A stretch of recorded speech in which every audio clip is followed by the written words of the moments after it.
मेरी है, कोठी मेरी है, बेटा मेरा है, बेटी मेरी है। जिसमें आपकी यह भूल हटेगी तब आपकी भक्ति फलेगी कि ना बेटा आपका है, ना बेटी आपकी है, ना यह कार आपकी है, ना कोठी आपकी है।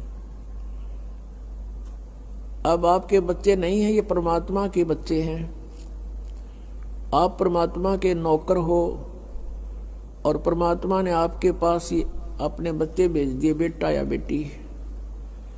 इनको आप अपना मान कर करते हो क्या भूल भारी है आपके, लेकिन ये जीव के बस की भी नहीं। इस ज्ञान से धीरे धीरे और भक्ति से, इस एंटीबायोटिक औषधि खाने से, ये तत्व ज्ञान रूपी वचन सुनने से आपको बिल्कुल समझ में आ जाएगी कि सचमुच यहाँ अपना तो शरीर भी नहीं है।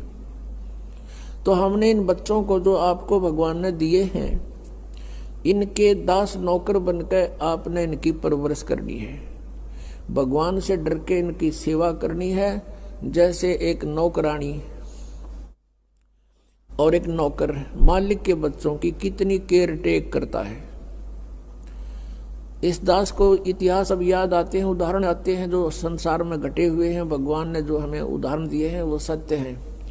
एक समय दास जब सर्विस करता था, ऑफिस में बैठा था और सामने गली थी, सड़क, और ऑफिस से 2 मकान छोड़कर लेफ्ट साइड में एक बहुत बड़े धनवान व्यक्ति का मकान था, कोठी थी।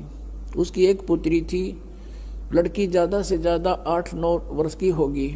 उसके लिए एक नौकरानी छोड़ रखी थी और उस लड़की का स्कूल वहाँ से ज़्यादा 10 फरलांग होगा, यानी 2000 फुट मुश्किल से 5 एकड़ की दूरी पर। तो वो लड़की को नवाती धवाती, उसके सारे कपड़े चेंज करती और सारा उसको व्यवस्था रखती, खाना पीना दूध सब समय पर खिलाती। और उसको जब छोड़ने जाती थी स्कूल में, पैदल छोड़ के आती थी, थोड़ी दूरी थी, तो वो क्या करती थी, जून के महीने में एक छोटा सा छाता लेकर लड़की पर तो छाता रखती थी और स्वयं धूप में जलती थी, क्योंकि वो मालिक की बेटी थी। और जब उसको नौकरी से निकाल दिया, उसने झांका भी नहीं उधर, और पहले वो उसको इतना प्यार देती थी, शायद माँ भी नहीं दे सकती। तो ऐसे ही हमने इनको मालिक के बच्चे जानकर, और हम सभी यहाँ कष्ट में हैं, दुखी हैं, एक दूसरे को समझकर, जैसे एक सास बहू है और सास बहू का कहते हैं कुत्ते बिल्ली वाला बैर हो जाता है। ऐसा क्यों है? बिना ज्ञान के गाटा जुड़ रहा है। और फिर कहते हैं जैसा दर्द आपने हो ऐसा जान बिराने। अब जैसे घर का मुखिया है, सास है, उसके अधीन पुत्र वधू है, अब उसके साथ दुर्व्यवहार करेगी तो उसकी आत्मा रोएगी, बोल सकती नहीं। तो वो आत्मा की जो पुकार है वह भगवान के दरबार में डिपॉजिट होती है और उसका प्रतिफल बहुत भयंकर होता है।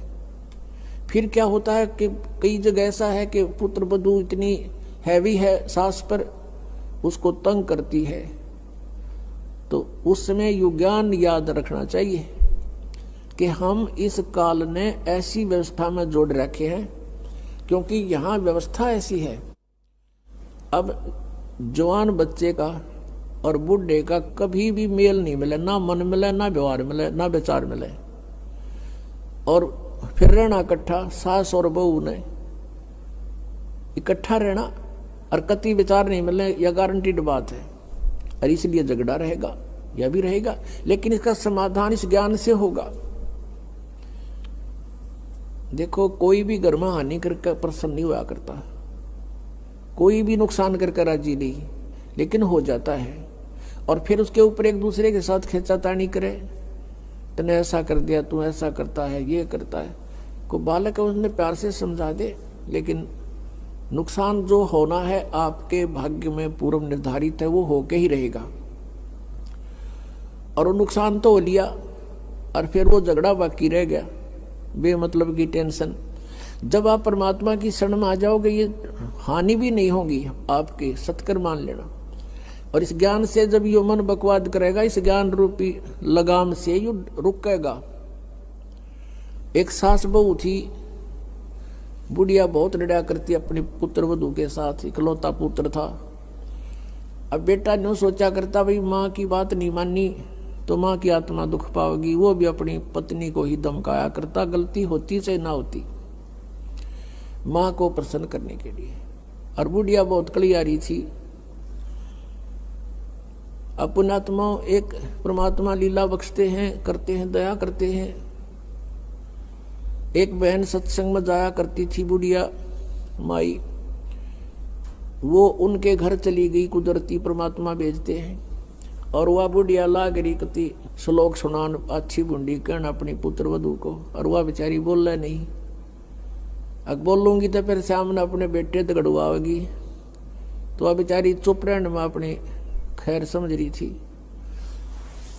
अब उस बहन जो सत्संग में जाती थी, परमात्मा परमेश्वर के विचार सुनती थी, उसने सोचा ये तो नरक हो रहा है इनका घर। उसने उस बुढ़िया को सहज सहज प्यार से कहा, बहन सत्संग में चलेगी? ना हम नहीं जाया कर सत्संग में, ये तो उलगी जाया कर ठाली, जिन्हें कोई काम कोई ना। हर बुढ़िया ने काम बहुत लड़ने का, और काम नहीं उसने, वो छूटे ना उसने फिर दूसरे तीसरे दिन फिर कहा कि आए एक बार मेरे साथ चल। कोई भी ना रही मेरे साथ चलने वाली, और मैं अकेली रहेगी, सत्संग में जाना है, जल्दी आ जावांगे। वह उसकी मुंह लागती सी थी। उस दिन वह बुढ़िया उसके साथ चलेगी। अब साथ चलेगी तो वह सत्संग सुना, सत्संग सुने तो पुण्यात्मा असर होया कर, ऐसी बात नहीं। जब तक हम कुएं के मेंढक बने रहेंगे, हम उसी क्रियाओं से लिप्त रहते हैं, वैसे ही विचार हमारे बने रहते हैं, और ज़्यादा ही दुख और बुराइयां हमारे अंदर प्रवेश होती रहती है। बुढ़िया ने सुने विचार, उसकी तो एकदम जो है ना एकदम परिवर्तन आ गया उसके अंदर। सचमुच हमने आपस में नहीं किसी को दुखी करना चाहिए। कथा सुनाई गई कि एक व्यक्ति था,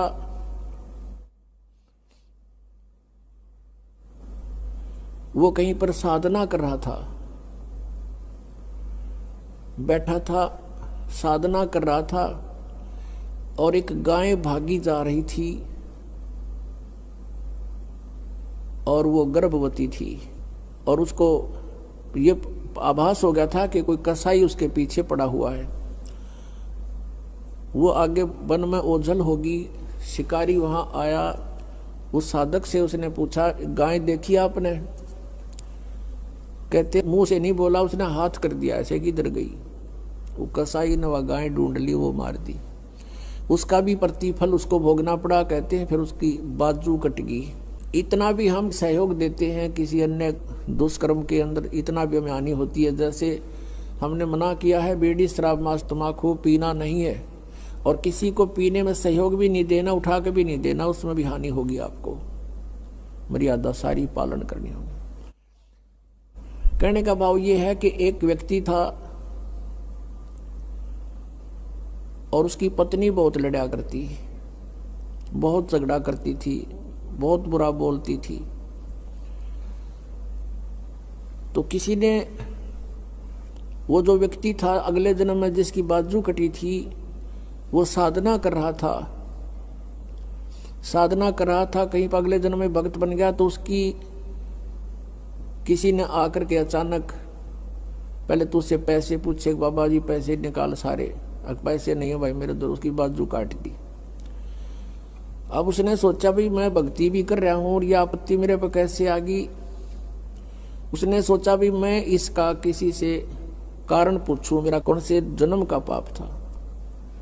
किसी ने बता दिया भाई इस गांव के अंदर एक भक्त है और वो पीछे बीती हुई बता देता है, पिछली बता देता है, भविष्य की नहीं जानता। वो उसके घर पर गया तो उसने पता लगा कि वो घर से बाहर गया हुआ है। फिर भी उसने सोचा घर पे पता करता हूं। जब वो घर पे गया तो उसकी पत्नी से पूछा कि ऐसे ऐसे वो कहाँ है भक्त। हुआ उसकी पत्नी लगी गाली देने कि तेरे जैसा ढेढ़ वो है, हंडा धक्के खांदा जिस तरह तू खावे है, पता नहीं के सुना दी। अब जिसका हाथ कटा हुआ था उसने सोची भाई मैं तो गलत आ गया, मेरे साथ मजाक कर दिया, दिखे ना भगता के घर में कैसी बात होया करे, इसी ने कमी होया करे। वो वापस चल पड़ा। रास्ते में किसी ने बता दिया कि तू जिसका घर पूछे था ये आ रहा वो व्यक्ति। उसने उसको सोचा ले चल आया है बाहर, बात कर लेता हूँ। राम रमी हुई, नमस्कार हुआ, कुशल मंगल पूछा। उस जिसका हाथ कटा हुआ था उसने पूछा कि भाई एक बात बता, क्या तू पीछे की जानता सारी? कहाँ जी, दया है भगवान की। भाई पहला मेरी तो पाछा बताइए, पहला तू अपनी बताया, तेरे घर में इसी बूंदी कलियारी क्यों करा रही है? ऐसी बेहुदा बोली वा न बोला, या भी बताऊं, पहला यह सुन ले तू। पिछले जन्म में मैं था काग, या थी गधी, और जब कुमार इसने छोड़ देता, इसकी कमर टूटी हुई होती थी, मैं इसकी वो खाता था, टूटी हुई कमर से उन जख्मों से मांस खाता था।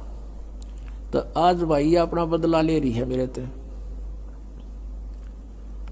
और ये इतने जख्म करेगी मेरा जितने मन न कर रखे हैं। तब उसने पूछा भी फिर मेरा हाथ क्यों कर कटा? मैं तो भगत आदमी, और युग कैसे जुल्म हुआ मेरे साथ? उसने बताया कि पिछले जन्म में भी तू भगत था, और तूने एक गाय के कटने में सहयोग दे दिया, तूने न्यू हाथ कर दिया कि इधर गई, बोला नहीं तू ऐसे गई, इससे तेरा हाथ कटा। अब कहते हैं तुमने दरगाह का मैल नहीं देखा, धर्मराज के तिल तिल का लेखा। अब इस तरह कहते तुम एक दूसरे को सताओगे तो तुम्हें आगे फिर दंड भोगना पड़ेगा। वह बुढ़िया के बात समझ में आएगी, अकबर ने तो जुल्म कर दिया। उसके बाद अपनी पुत्र वधू को वो बिल्कुल शांत रहे, बोले नहीं फालतू। सत्संग में ये भी सुना गया कि जो कुछ हानि होनी है वह तो हो चुकी, और पाछा वो खाम खा महाभारत बनाने की कोई आवश्यकता ही नहीं। वो तो दूना दुख पैदा करने वाला वो वस्तु आवा नहीं वापस।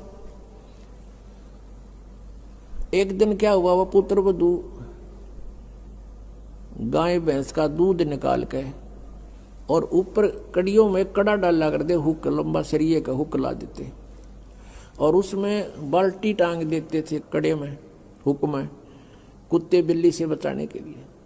अब उस पुत्रवधू ने वो ऊपर, क्योंकि ऊंचा होता था, गर्दन नीचे रखनी पड़ती थी, यूं करके टांगन लगी, वो की तो उल्टी साइड में लग गया। उसने सोचा टंगया, हाथ छोड़ दिए, वो बाल्टी नीचे गिर गई, सारा दूध फर्श पे फैल गया। अब पुत्रवधू ने देखा बुढ़िया की तरफ, अगी वो होगी ओन अनो बिरना कई दिन का सांग हो गया यो। अब उसकी तरफ देख रही है बेचारी भयभीत दृष्टि से। बुढ़िया कहती है बेटी कोई बात नहीं, हमारे भाग में नहीं था यो, और इसको उठा ले ऊपर ऊपर से और भैंस को ही डाल दे बेटा उसके चारे में, ये अपने भाग में नहीं था इसलिए गिर गया, कोई बात नहीं। अब उस पुत्र वधू ने सोचा आज बुढ़िया कौन सा स्टेशन पकड़ेगी, या तो कदे 16 बात बोलिया नहीं करती। काफी देर उसका जची नहीं, बुढ़िया फिर शुरू हो गया, ऊपर ले मन तक कहती हो कदे। और बुढ़िया खड़ी हुई, साथ ला के बेटा ठा इसने और भैंस के चारे में डाल दे, कोई दिक्कत कोई नहीं। अब उसने सोची अपने बेटे ने बतावेगी, मेरे तो ना कहती होगी, तो वो भी आ लिया, पुत्र भी उसका, कोई जिक्र नहीं करा बुढ़िया ने। तब उस माई ने, उस बहन ने सोचा भाई इतना परिवर्तन आया क्यों कर इसमें, उसके चरण दबावे, सेवा करे। फिर पता चला कि बेटी मैं सत्संग सुन के आई हूं, और बेटा मैंने आज तक जो गलतियां की तेरी आत्मा दुखाई, बेटा मैं माफी मांगू तेरे थे। अब पुत्र वधू रोन लाग गई, बोली माँ कोई बात नहीं, अब तो माँ तुल्य हो और मेरे हित में ही कुछ कहती थी। उस दिन से पुत्र वधू ने भी नाम ले लिया, फिर धीरे धीरे उसके बच्चे ने भी नाम ले लिया, और घर में नरक के स्थान पर स्वर्ग हो गया। अब इस परमात्मा की वाणी से, ज्ञान से स्वर्ग तो यही हो जाएगा, और सतलोक हमने जाना है, फिर भक्ति करके वहां सतलोक चले जाएंगे, महासुख वहां हो जाएगा। तो इस प्रकार वो परमात्मा आकर हमें ज्ञान देता है, उसके ज्ञान से हमें पता चलता है। इसलिए कहा कि सत्संग की आधी घड़ी और तप के वर्ष 1000, तो भी बराबर है नहीं, कहे कबीर विचार। अब यहां बताते हैं परमात्मा कि ये स्थान तुम्हारा नहीं है और तुम यहां ठेकेदार बन गए, मालिक बन गए। मालिक तो एक ही है, हम सब उसके बच्चे हैं और उसने आपको जो संतान दी है वो उसके बच्चे हैं, आप मानो चाहे ना मानो। और आपने ये नहीं कि अपना कर्तव्य से दूर होना है, परमात्मा के बच्चे जान के उसके डर से उनकी सेवा करनी है। जिसका जितना भी जो आपका कर्तव्य कर्म है वो करना है, उनको पढ़ाना है तो पढ़ाना है, कपड़े वस्त्र की आवश्यकता वो भी व्यवस्था करनी है, विवाह शादी भी करनी है, तो परमात्मा के बच्चे जान के करनी है। और जब यहाँ से चलोगे, जैसे वो नौकरानी निकाल दी गई थी, उसके सपने में भी ना आया हुआ मेरी बेटी थी, तो पुण्यात्माओं ये स्थिति आपकी जब आवेगी ऐसी बात नहीं, क्योंकि ज्ञान से ही अज्ञान हटता है। हम अज्ञानवश आप एक कुर्ता पर आकर मन अपना मान लिया, किसी का बच्चा जा रहा हो है कहीं पर और उसको तुम अपनी तरफ से कुर्ता पजामा पर आकर अपने घर बैठा लो, मेरा है ना दू मेरा है, या कोई बात हुई? तो हमने इस जीव को एक कुर्ता परा दिया बेटा और बेटी का और अपना मान लिया अगना मेरे हैं, या कोई समझदारी की हमने। तो इस प्रकार हमारा इस ज्ञान से मन हटेगा, सच्चाई की तरफ पहुंचेगा। अभी तक तो हम देखा ज्ञानवश ही अपना मान लेते थे, शरीर अपनाए नहीं है तो हम दूसरे को अपना कैसे मान बैठे। तो क्या बताते हैं परमात्मा, आगे गए ना बावड़े ये रहते भी सब जान, बिन साहेब की बंदगी कहीं ठोड़े ठिकाना ना। जो यहां से मृत्यु को प्राप्त होकर चले गए उन्हें ताक बताया नहीं, हम कहाँ गए, के बनी हमारे साथ। और दो शेष बचे हैं वो भी जाएंगे। बिन साहेब की बंदगी की तरह ठोर ठिकाना ना। आज तुमने अपनी आकार कोठी मान रखी है मेरी है, कल मृत्यु होगी। पुण्य कर रखे आप जाओगे स्वर्ग में, स्वर्ग का समय आपका निर्धारित होगा, वो पूरा होते ही वहां से कहेंगे चलो चलो नरक में। नरक का समय पूरा होता कहेंगे चलो चलो गधे की योनि में। गधे का समय पूरा होता मृत्यु होगी, मृत्यु होती चलो फिर कुत्ते की योनि में। कुत्ते की योनि भोगी फिर चलो मनुष्य की योनि में। मनुष्य की योनि में ये आप देख रहे हो क्या करते हो, ये करते खत्म होते फिर चलो नरक में। तो ये चलो चलो सतलोक में मिटेगी। और उसके मिटाने का प्रोसीजर अब हमें पता लग गया। अब इस चलो चलो के नाश करने का, समाप्त करने का हमें पता लग गया, वह विधि का पता लग गया। परमात्मा ने क्या बताया है, जग सारा रोगिया रे जिन सतगुरु वैद न जाण्या। जग सारा रोगिया रे, जग सारा रोगिया रे जिन सतगुरु वैद न जाण्या। जग